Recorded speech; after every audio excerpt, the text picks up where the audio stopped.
Hi folks, going to do another little quick video today.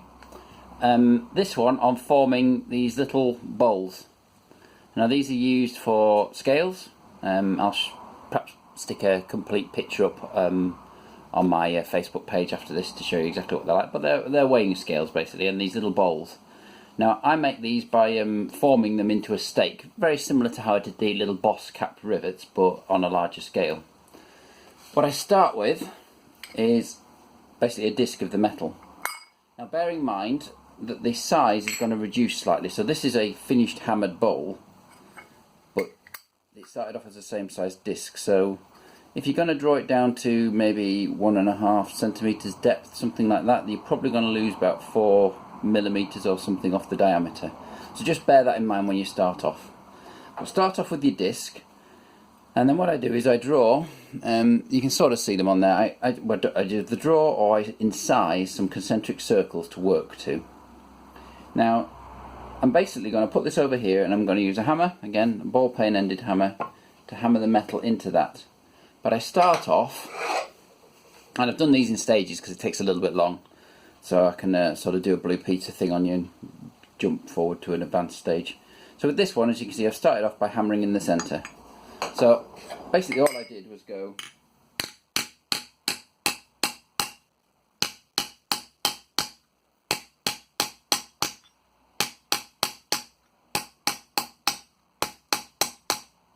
now, I've not completed that one, but you can see I'm just starting to hammer out, following the concentric circle. I'm trying to hammer out just that central ring that I'm following, and I try and get that even, so rotate it. If it looks a bit deeper on one side, try and even it up a little bit. But basically do that until you've got to this stage where it's a fairly even and consistent depression in the surface, and it's probably about 5 millimeters or something like that. Now the next stage would be to take the same hammer and work on the next ring out.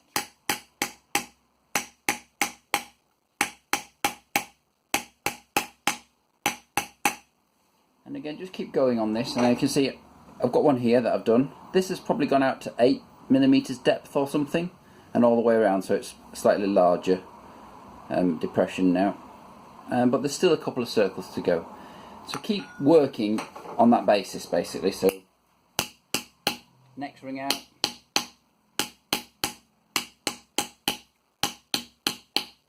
Of course this should take you a lot longer than it's taking me here, because I've skipped stages here. And you will notice that the edges dimple in a little bit as you go. You can start to work and hammer those out a bit as you go along. It just tends to happen if you try and fold it too much at once, but you can, use the hammer to smooth these out eventually. And then when you're sort of finally finished all the way around here, you'll basically end up with something like that. So you can still just about see the concentric circles, and it's got a very subtle texture on the inside of the bowl.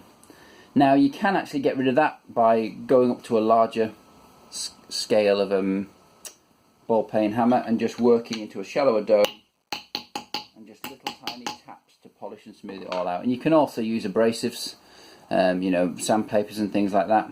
And then definitely on the outside of the bowl I would use a file, maybe on a jeweler's stake, or again sandpaper if you want to use mechanical tools. There's modern electric files and belt sanders and things like that. Just be careful, you don't need to take much material off.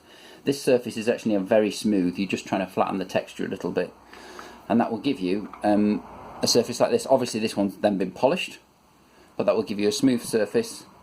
And as you can see, I left the texture on the inside of this one, and so you've actually raised your own bowl, or you've technically drawn your own bowl, adapted your own bowl then, and you just need to work on the scale arms, which you can either cast or you can manufacture depending, but that shows the technique of raising a bowl from a piece of copper alloy sheet.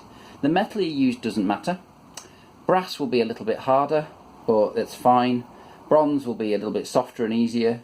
These are actually gilding metal, which technically speaking is brass, but it has all the colour and some of the working properties of a bronze. So just give it a go. The thickness is probably about 1.5 millimeters on these, but you can happily do that with 1 millimeter. If you get a bit thinner than that, you'll struggle to shape, and you'll struggle to smooth it out without wearing the bowl through or damaging it. If you get too much thicker than that, number one, they'll be very heavy, and number two, you'll start to struggle to move the metal easily. So I reckon somewhere between 1 and a bit, 1.5 millimeters is probably just about right. Cheers for watching, folks.